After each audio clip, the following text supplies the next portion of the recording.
Welcome to Global Dispatches, a podcast for the international affairs, foreign policy, global development, communities, and anyone interested in a deeper understanding of the world today. I'm your host, Mark Leon Goldberg, editor of UN Dispatch. Enjoy the show. The Okavango River is a major river system in southwest Africa. It begins in Angola, passes through Namibia, and ends in a vast delta in Botswana. This river system and its ecological and social impact is the subject of a breathtaking new podcast called Guardians of the River. And today I am going to play for you the first episode of this podcast. Guardians of the River is a beautifully produced audio experience that tells the story of the Okavango water system and those who are seeking to protect it. It won the Best Narrative Nonfiction Podcast Award at the Tribeca Film Festival, and after listening to this pilot episode, I think you'll understand why. It really is an audio documentary like nothing else I've ever heard, and it's on a topic that I think many listeners of this podcast will find interesting, so I am pleased to share it with you today. Guardians of the River is produced by the House of Pod, Wild Bird Trust, and National Geographic. It's available wherever you find podcasts, and I'll post a link to the show in the show notes of this episode. Now enjoy episode 1 of Guardians of the River.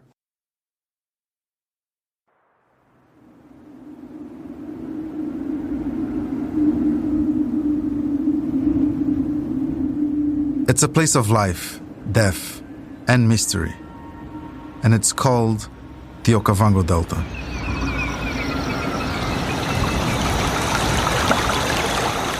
The life is the water, and the water knows no borders. It twists and turns through Angola and Namibia until it converges in Botswana, spreading into one mighty freshwater delta called the Okavango.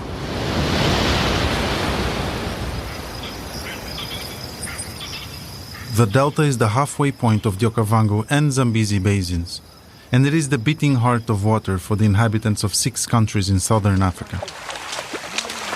Half of the world's elephants. Millions of birds. And thousands of hippos.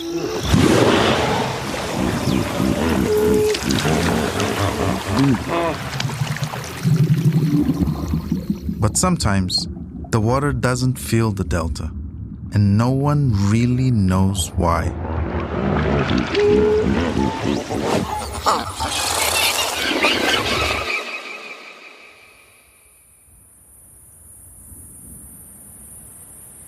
For centuries, during the driest parts of the year, seasonal floods have interrupted the Kalahari Desert, the largest continuous stretch of sand on the planet.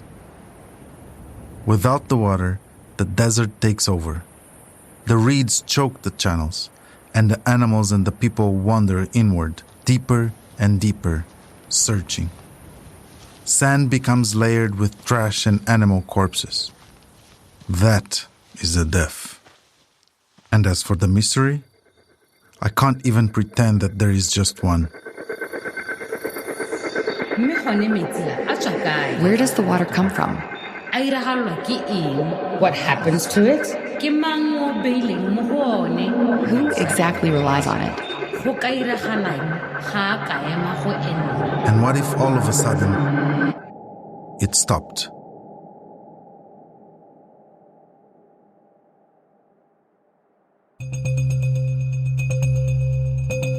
Over the last decade, people around the Delta have started asking these questions more frequently. And so one man decided he would go find the answers. And while on his mission, he uttered a phrase that has become both a gift and a curse. To this day, it is broadcast to millions of people across the world. I'll do everything in my power to protect this place. This is Dr. Steve Boyce, who is also my boss. Steve is a South African zoologist whose family has lived in the Cape for over 200 years. I'll play it again. I'll do everything in my power to protect this place. He says it quickly, but it's a loaded statement. And with it, Steve has tied the fate of the Okavango water system to his own, and in some ways to mine. I'll tell you more about Steve in a minute. First, let me introduce myself. My name is Kerlen Costa. I'm an Angolan biologist. I started working with Steve in this region in 2016. First, as a volunteer, helping to collect wildlife data in eastern Angola, where the waters of the delta start. Over time, I convinced Steve to bring me onto his team as a camera trapper. This bag that I left here with camera traps. Camera trapping involves setting up motion-activated cameras to take photos of the animals wandering around the forest. The ones we cannot always see in the light of day. Angola has spent much of the last 40 years either fighting a war or recovering from it, not conducting scientific surveys. So we have decades of research to catch up on, including knowing what animals live here. But I create routes that go along certain villages. So if I get to a village, I pick up a local hunter from that village so that he feels, in a way, involved and empowered. And that village now feels the responsibility to take care of those cameras. So if I go to... The more time I spent in these villages, the more I realized that science is just one piece in solving the mysteries of this region. Many of the clues live in the stories told by local people, in legend, myth, magic. One day, I was placing these cameras in a dense forest when I saw an indigenous hunter watching me work. The hunter was athletic, shredded with thick muscles. His hands were calloused. His eyes were the kind that looked straight into your soul. He had a bow and arrow strapped to his back. I motioned him to sit with me on the spongy forest floor. The hunter shared his name, Tribeca, and then cautioned me, "This is not the place for me to tell you stories. I first need to absorb you. Then I will share things, or not." I followed the hunter to his village, and we sat around a huge fire. I remember having this sensation that the stars and the moon were sitting with us because they were so close. We don't speak the same language. I grew up in Luanda, Angola's capital, where we were raised with Portuguese. Tribeca spoke to me in Luchaz, an older language of Angola. There were long silences. And then finally, he said, "I thought you were a Chindele." This means a foreigner or a Westerner. He went on, "Although you look different, I can feel that you're somehow part of us. I think I can share some things with you."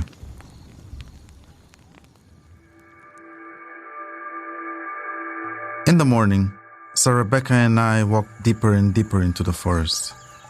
There was no light, no paved roads. Landmines from Angola's 40 years of war were buried in the sand around us. Rusting tanks along the route, another reminder of the conflict, were the closest thing to a road sign. And then, there was a clearing. And right in the middle of it, a stretch of water so clear and calm, it had no color. It mirrored everything below it and around it. It was a lake, and it was suspended atop the sand, almost like it should disappear any minute. It felt like it was all held together by magic. And it is. Because this is one of the more than 20 source lakes in eastern Angola. Each one feeds a river flowing across southern Africa. Some of them end up in the Okavango Delta, and some flow into Victoria Falls.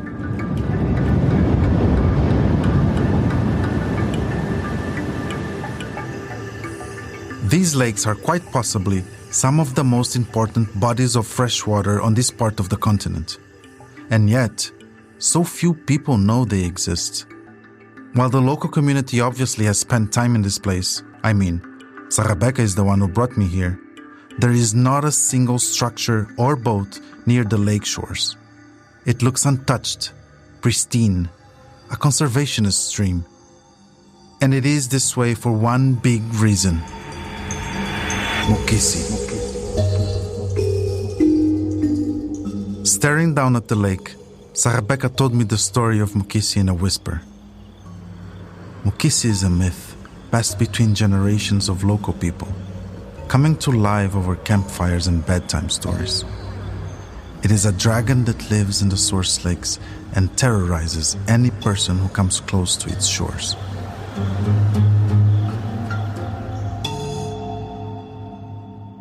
Mukisi is a demon. It kills, it destroys. It strikes fear in the hearts of local people. But honestly, I think that we've overlooked something about Mukisi. Something that could hold an important clue to the secrets of this place and how we can protect it.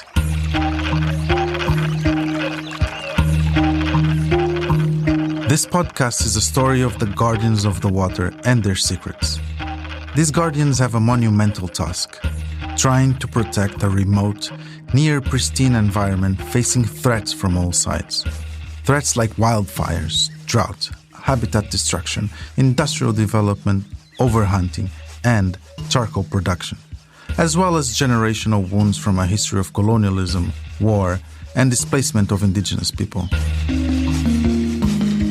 What have we done to each other in the name of wilderness? Is there any place left in the world we can save from ourselves? And if so, will this water system be it?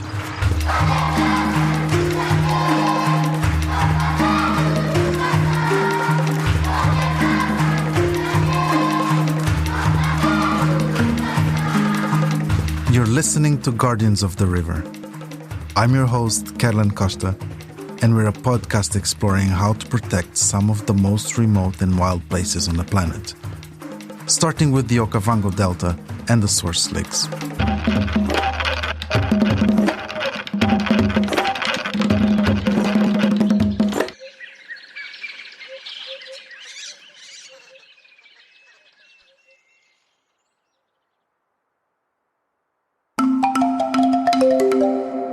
So how did Steve, the zoologist from South Africa, become so entwined with the Okavango Delta? They listened to me going, This is the sound of Steve when he's on expedition around 10 p.m. It is the cold, freezing cold buckets just before bed and midnight yoga. Just cleanses you. Steve's story with the Delta began when he was a kid in the Cape, wearing binoculars like they were a pair of glasses. One day, he spotted a flash of green and gold in the trees. It was a Cape parrot. I thought parrots belonged on pirates' shoulders and in cages, not free-flying in Africa. And that captivated me. Steve quickly found out that there were only 1,500 Cape parrots left in the wild. They were facing extinction. And he wanted to learn more. So, he studied hard and pursued degrees in forestry, conservation, ornithology, and zoology. Within 2.5 months of meeting the Myers parrot, I was doing a PhD on them. That's how fascinated I was by this bird. Eventually, he proposed a PhD on the Myers parrot, a green and grey cousin of the Cape parrot who lives in the Okavango Delta. He followed the parrot and fell in love with the place. I fell in love with the Delta because of the wildness, the sense of place, real wilderness. And at the age of 21, when I first arrived there, I had not experienced that yet. I come from a family obsessed with wild places and national parks. And our family wasn't wealthy, so we didn't fly into the Kruger National Park or these other places in South Africa and other countries. We drove there. And my first experience of the Delta, I flew in there. I stayed at a lodge. I'd never stayed in a lodge before. I'd only ever camped. And I remember I didn't even get into the bed. I would lay on top of it. I didn't want to ruin it. But that night, I lay in absolute paradise. The sounds of the floodplains wrapped around me. I didn't sleep at all. It was lions calling. It was the wildest place I'd ever been. And when I got back to South Africa, I just turned around, gave up on writing up my master's there, and I went straight to the Delta. It was very clear to me. That's what I needed to do. While studying parrots, Steve sought out teachers and friends who could help him learn more about the Delta. One of those people was Koketso Mukudi, otherwise known as Koki. And that's when I was at a crossroads of my life and I needed a change. And I was like, listen, I need to know more about this Okavango Delta. It sounds like something that I need. Koki is a Botswana tourism manager from Gaborone. She moved to the Delta around the same time as Steve. You'll get to know her much better during this series. But for now, I'll tell you that Koki and Steve met 19 years ago while working together at Vudumtiki camp in the Okavango. This was a tourist lodge in one of the remotest parts of the Delta. I call him Stalky Steve because he walks like a birdie, like his stalky legs. So he'll always be Stalky Steve to me. Steve and Koki managed the camp together. There were blue jobs and pink jobs. So if you were a girl, you were in the kitchen or doing the laundry or something. And if you were a boy, you did the guiding allocations and you did the maintenance stuff. And I was like, I'll tell you what I will not do. And he was so sweet, and he was just like, I'll do housekeeping. And he was a fantastic housekeeping manager. We had amazing times. We had an instant brotherly, sisterly connection beyond just colleagues. When Steve wasn't washing dishes or making beds, he was out exploring the remote islands in the Okavango Delta. First by foot, and eventually using a traditional dugout wooden canoe known as a mokoro. A mokoro is more like a paddleboard than a boat. You can steer it by standing up and pushing it across shallow water using a specialized wooden pole called an kashi. Steve learned how to survive in the Delta from the Waye. They are indigenous river bushmen who are as comfortable poling a mokoro across a waterway as they are walking on land. I was now 19 years working in the Okavango Delta, and for the longest time, that was all I cared about. If it sounds like Steve is steering a mokoro now while he's talking, that's because he is. All I wanted to know was every single plant, tree, animal, bird, insect. That was my obsession. In 2011, I was counting parrots every day. My life was very, very simple. And a Nat Geo filmmaker came, and he had been touring around the whole of Southern Africa, visited like 40-odd projects. His brief was to make videos for each of the projects, to promote them, and then find one person to bring back, to do something with, to create media with, or do a film or something. The filmmaker was named Neil Gelinas, and he wanted to know what kind of story Steve would tell about the Okavango Delta if he could. In that moment, Steve remembered a piece of advice he had received. A friend of mine said, actually, Steve, just think bigger, think bigger. And so Steve pitched Neil something huge. Explore the sources, see where the water comes from and what's happening to it across 3 countries. This vast ecosystem protected in its entirety. Steve believed that if the world could see the Delta and follow its story, right from the startup in Angola, that maybe he could better understand what was happening to the water. Where did it come from? Where was it going? And how could we protect its future? We signed a kind of contract on a napkin late at night, drinking whiskey, where I promised to help him make his first feature film, and he promised to help me build the Okavango project, that we called it at the time.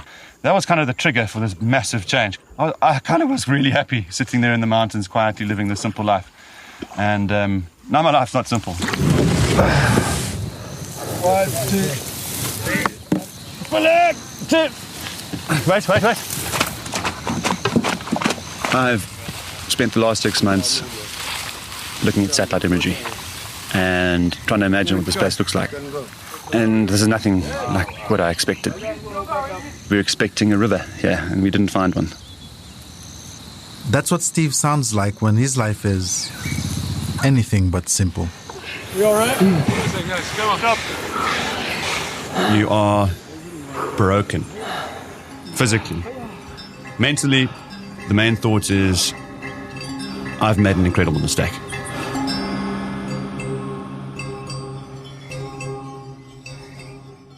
At a glance, the goal of the expedition seemed clear enough. Learn more about how the water flows from Angola to Botswana, and count and identify the species that live in and around the Delta. But in action, this plan felt like a mess. For one, the team had to travel through Cuito-Cuanavale. This is the site of the largest tank battle in Africa since the Second World War. The fighting ended in 2002, but stark reminders of the war remained embedded in the landscape.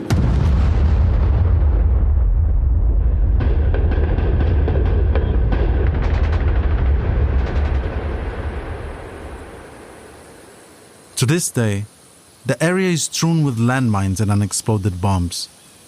Bullet holes pockmark buildings. Battle tanks remain stranded on the side of roads. And police review travel permits at checkpoints for any non-Angolan moving through the countryside. To pull off an expedition like this, Steve needed a parade of land cruisers filled with scientists and National Geographic filmmakers, all towing a dozen Mokoros. So instead of his usual wardrobe of muddy khakis, Steve quickly found himself in his nicest blazer. Palm sweating, he waited to make a case for the expedition to the local politicians. Their permission would make or break the expedition. We had opportunity before the expedition to go and secure the support of the governor of Okavango, Hijinu Kanero. Very imposing person, very powerful, probably the third most powerful person in Angola at the time.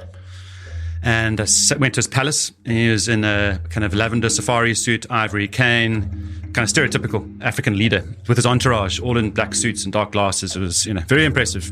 The whole palace that he was in smelt of jasmine. And I sat there and I spoke to him about my passion for the Okavango Delta. For 45 minutes, Steve explained what he planned to do. Explaining some of the science, some of the past work we had done, the work with National Geographic, the plan to make a film and the film crews coming, all these things. And he put his hand up. He said, and this is in Portuguese, with a very deep voice. He says, stop, I have one very big problem with this project. And I was like, oh God, here we go. And he said he wanted National Geographic to announce the re-emergence of Angola. Angola had been locked up in 4 decades of armed conflict, landmines, and it was stigmatized. The policies of the wartime government were highly isolationist, and he wanted to see an opening up. National Geographic puts countries on maps, whether it's South Sudan as a new country or Angola, and he wanted that. What Steve proposed was considered impossible.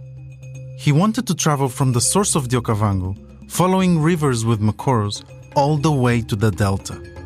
They would cover 1,500 kilometers with a team recruited from Botswana, Angola, Namibia, South Africa, and Zimbabwe. And all along the way, they would count and identify wildlife. He had thought there was no way the Angolan government would allow it. But the mission was approved. And now, it was time to assemble the team. Steve asked a lot of different people about an Angolan researcher that could join the project. And one of my university teachers thought I would be crazy enough. This is my sister, Ajani. She was the only Angolan biologist on the first expedition, and she had her doubts. Hope is not something that most Angolans have. Everywhere throughout the world, we are seen as this super corrupt country where no good will happen to it. Our personalities, our culture, all comes back to the war itself. I did not believe in Angola, period. I didn't believe it was worth spending, all of the effort and youth and money in Angola. I had no overview of how can I possibly be able to contribute and how I felt or not Angolan. It's the even feeling of Angolan. She wasn't sure if she believed in Angola, and she definitely did not know what to think of Steve. It's just white guy coming from this very developed, nice place, hoping to get an adventure. But she decided to go anyways.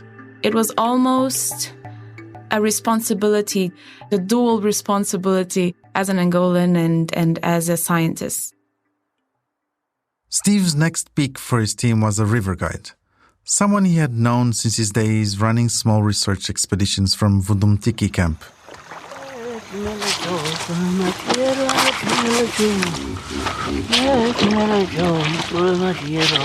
My name is Tumalato Waterstabusha. I live in the center of Okavango Delta. It's wonderful. The people call me Water. Water belongs to the Waye tribe in Botswana, and his name comes from the story of his birth. His mother was walking between 2 villages when she went into labor. To deliver her baby, she found a small puddle of water to sit in. And so she named her new son Water, almost like a birthright. He is now one of the best Mokoro polars in the Delta. That's why Steve convinced him to join as a guide. I was very interested, and then said to me, he is going to go to Angola. And then I was thinking about this trip. So I wanted to go to Angola. Water had watched the delta flow less and less over the years. And like Steve and Ajani, he wanted to know where it came from and where it was going.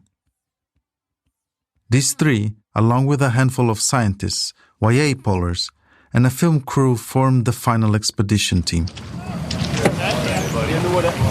Hey, let's go, bro. Let's get this thing done.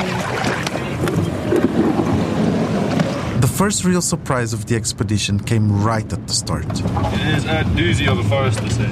See, this is it right there. Look, that's the floodplain. Yeah. And I remember there was no road, there was no track, there was nothing. It was just cut marks and trees as we're going along through dense forest. We discover a minefield and get through it very slowly. And about 8 hours later, we have that moment where the trees open to the first clearing that we had found in that whole 8-hour drive. We'd just been deep inside this forest. And it was a lake. The water was so crystal clear that we were looking straight through it and looking at the green bottom, all the algal gardens and everything below. It's like a little piece of Caribbean Ocean in the middle of this giant, vast forest, about half a mile across, surrounded by forest. And I completely exhaust myself and go down to the lake for the proper first time, quiet, and everything's quiet. And there, I touched the water, I cried, because I was physically broken and mentally very, very vulnerable. And it was just, this lake just seemed ancient and powerful. And then you learn about Mukisi and Mukisikisi in those lakes. You understand why people would have thought, and maybe they still are, maybe we'll find them. There were these big serpent mythical creatures in there because of the power and the sense of place. Steve and the team launched their Mokoros onto the water and began poling through cold mist. It parted like curtains, letting the boats pass. This was the perfect start. Too perfect. When they reached the end of the lake, the water changed. It became a small, narrow trickle, enough to fill a bottle, but not enough to carry a boat loaded with hundreds of kilos of expedition gear. Okay, move. Really? All right. Stop. Steve and the team had to pull each fully loaded Mokoro using harnesses strapped to their shoulders for 14 days. I'm questioning everything in life at this point. I'm questioning the whole efficiency of the project. I'm questioning why didn't Steve come here before and check this out so we didn't have to endure through all of this. Steve almost wanted to call the whole thing off. But then... A lot of the time you're finding yourself knee-deep in what you think is the wet edge of the river. But I mean, as soon as we caught into it, this is peat. These are peat deposits. The team made their first discovery. Peat, a marshy layer of decaying plants and mud. And while satellite images can show the path of a river, nothing but dragging boats across boggy land exposes the truths of the landscape. How else would they have learned about the existence of peat if they weren't standing waist deep in it? These peat bogs hold as much as 25 times their own dry weight in water before slowly releasing it. We are literally walking on top of the sponge, holding the water that eventually floods the Okavango Delta. It's not known in tropical Africa. This is something that's new. It took 12 kilometers and 2 weeks until the team finally made it to open water. 1, 2, 3.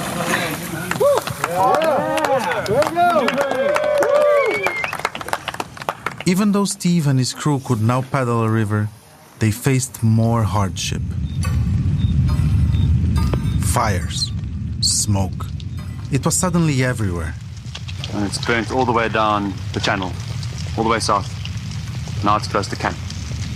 We're going to watch it burn as the wind has turned now. It's almost stopped, and it's going to burn this way faster and faster to the edge of the water. Fires are a common occurrence in eastern Angola. Villagers use them to clear land for their crops and to hunt. But what Steve and the team saw felt out of control. Flames roared across the shores, forcing trees to crowd the riverbeds, which meant by day, the team hacked at branches to open the channel. Yeah, nothing. Blockage there.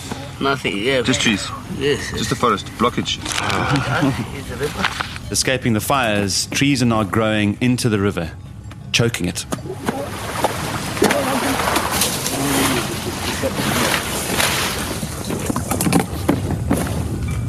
And by night, they watched flames dance across the pit, turning into charred, dry sand. Steve's urgency to do something grew.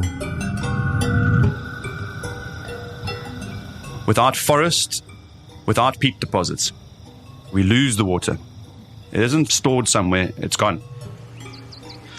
Uneasy, but pressed to carry on, the crew continued past great stretches of forest, cleared for agricultural development. And the river deepened and widened, enough to sustain larger forms of life. That morning we leave early and we're seeing all the crocs. They're still out of the water. Big crocodiles.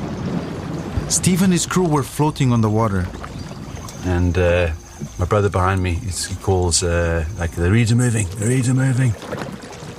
They couldn't see anything under or around them, but their senses screamed that something was there. And I call Kwena, like it's crocodile for the Waii guys.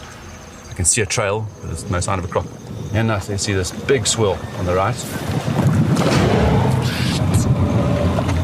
I call Kubu, hippo. Not a crocodile, a hippo. And not a curious hippo. A hippo who is frightened and circling back to defend himself.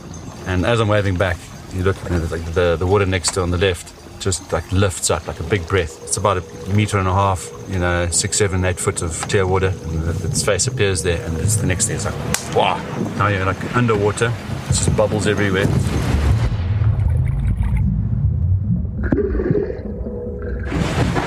Splashing through the water, swimming for their lives, Steve and a crewmate who was also in the overturned Makoro knew the hippo was in the water with them. But they couldn't see where. Swim.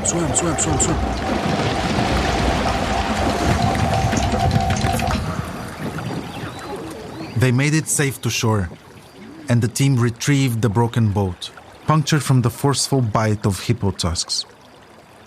We had the social media team that were tweeting out that this had happened, and I wanted Kirst, my wife, to hear from me before hearing from them. And I'd walked like 200 yards away with the satellite phone, and I was like phoning. And she eventually answers, and I just hear her voice, and it's just, it can collapse and just start crying and shake. I couldn't talk to her. I couldn't tell her what was going on. Like, you really realized what we were doing. This hippo attack changed Steve. No, you never fall in the water, never swim, never put soap in the water, nothing. I don't touch the water. This is why instead of swimming in the river like many others do, Steve takes his baths with buckets of cold water. His midnight yoga. But this respect doesn't exactly come from fear. Like I call the hippos, the guardians of these rivers, of these systems, because they connect us to the water, makes us focus every second on the water.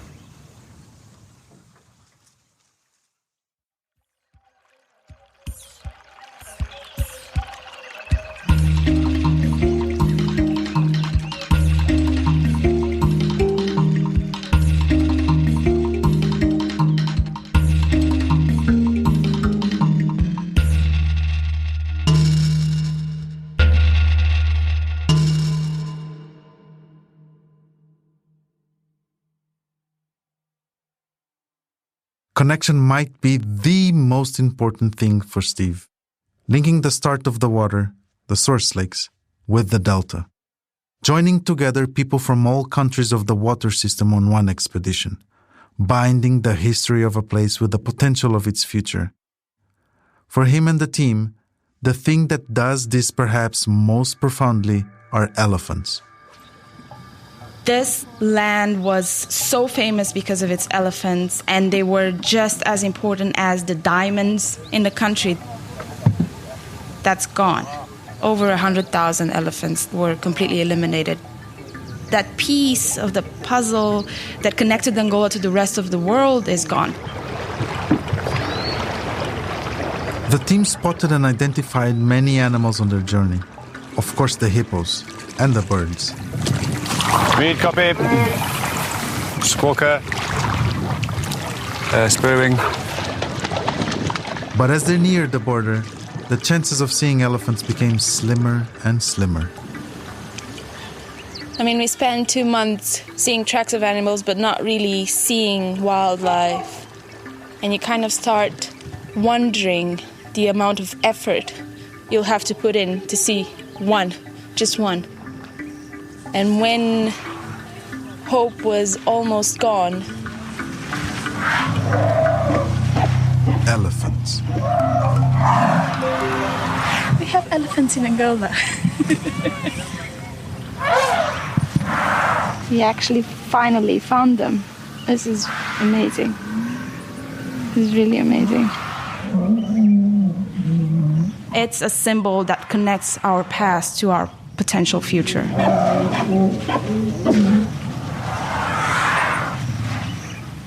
Connection and diversity are the two pillars that hold our world together. That's what makes us different. That's the one special thing about us in the cosmos.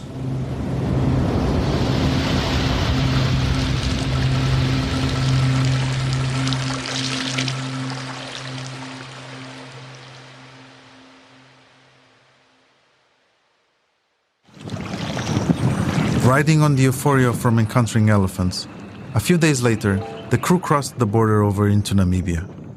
There were people washing clothes along the river, and large tracts of desert plowed into green circles being watered by massive commercial irrigation systems.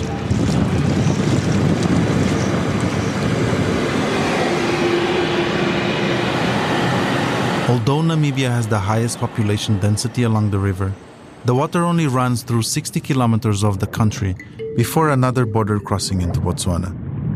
That's where the river widens and widens until it begins spreading across the land like an enormous hand. That hand is the delta. And I can smell delta now.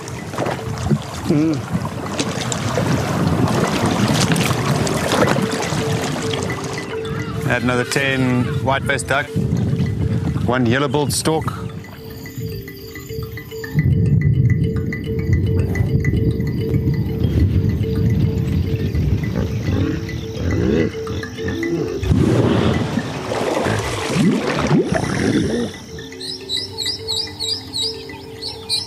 For 4 months and 1,500 kilometers, the team traced the water from Angola through Namibia down to Botswana. We're now part of the water. We are now part of the system. We've been drinking this water for 4 months. Our atoms are literally this place, and rice and beans. The hippos were, kind of understanding, podding up properly, not terrifying us, kind of congratulating us. It's like our team cheering us as we cross the delta. As they made it to the edge of the delta, where the water evaporates into sand, the team fell into each other's arms in hugs, exhaustion, and tears. Today was the fulfillment of a dream.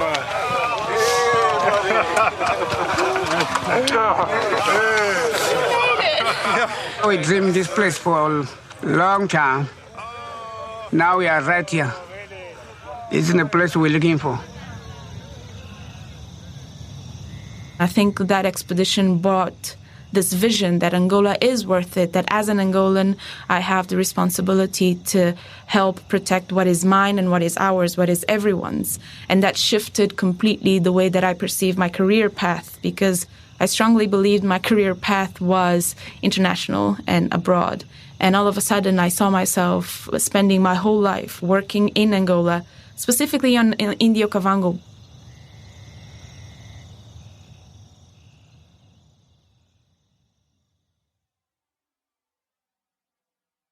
By the end of the expedition, the team had discovered 38 new species in Angola and 24 potential new species to science. They had logged over 30,000 geotagged wildlife sightings. We need data to explain and to describe, which was very important at the time because there was no data, especially current data, modern data. I was so focused on that. And at the time, it was my goal to be a scientist, a practical scientist that gathers data. But it really showed me that there's so much you can do with data if you don't add action. And you know what galvanizes people to take action more than numbers? A good story. I think I've seen the documentary about 17 times by now, so I could probably narrate it myself. This is Gary Nell. He was the CEO of the National Geographic Society when Steve and Neil Gelinas released the documentary. You know, I can't take credit for being the person who found Steve Boys, but I think certainly when I did hear about this bigger dream and this bigger project, it absolutely inspired me as one that was a prototype for what National Geographic could be. This prototype Gary is talking about is the documentary Steve and Neil ended up making about the expedition. It's called Into the Okavango. This documentary became the perfect recipe for a National Geographic project. Science, storytelling, and adventure. It was nominated for an Emmy and it screened at the Tribeca Film Festival. And the Greater team won the Rolex National Geographic Explorer of the Year award. As the documentary reached millions of viewers, suddenly, it wasn't just a ragtag team of explorers, scientists, and YA guides who wanted to protect the Okavango Delta. Wealthy conservationists, international donors, NGOs, and average viewers watching the movie on in-flight entertainment and Disney Plus all felt moved to protect this place. The prestige and attention of the documentary even helped nudge U.S. Congress to pass the Delta Act, a bill committing to protect the wildlife in and around the Delta. Everyone has a personal interest to be there. Everyone wants a piece of the landscape for themselves, whatever that means, whether it is money, whether it is personal well-being, whether it is, leaving a print or leaving a legacy. All this energy transformed Steve's $10,000 research expedition into a $16 million multinational conservation effort. National Geographic created a whole new project dedicated to conserving this wilderness, called the National Geographic Okavango Wilderness Project, now known as NGOWP.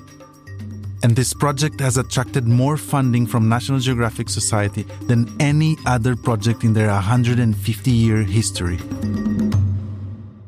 Steve became its leader, and I became the Angola country director.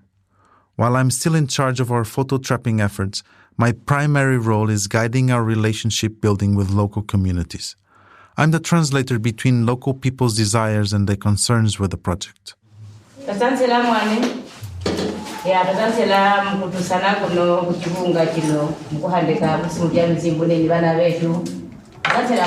not saying that they don't want you to work here or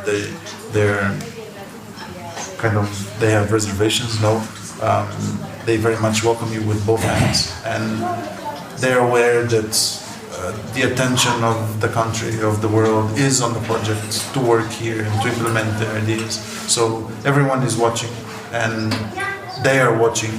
Thank you very much. Thank you very much. Obrigado.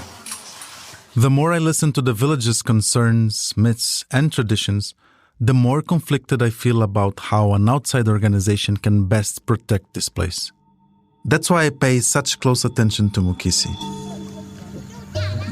Mukisi. We know the Mukisi. I'm sitting with José Vitanga, a 78-year-old elder who lived through the war in Tempwe, a town in eastern Angola. Mukisi parece português chama que é dragão, que Mukisi is like a dragon. Yeah, quer dizer, ele vive na água. I mean, it lives in the water. Ele também responde, você escuta também ele. You hear the noise it makes. Tem pessoa que já viu com os olhos mesmo. Is there anyone who has actually seen Mukisi with their own eyes? A pessoa não pode ver com os olhos. One cannot see it with their own eyes. Você não vai lhe ver mesmo com os seus Então olhos. como é que sabe que existe? So how do you know it exists? Aquilo milagre que ele faz. Because of the miracles it performs, you will realize you are in His presence. Havia grupo das crianças que estava na circuncisão. Então, quando lhe levaram no rio para tomar o banho, todo ficou aí. There was once a group of children who were going to get circumcision done, and when they were put in the lake to bathe, they all got stuck there. And nowadays, when one gets to that lake, even if using a canoe, you won't go past the middle of the lake. You have to offer something to be able to get out.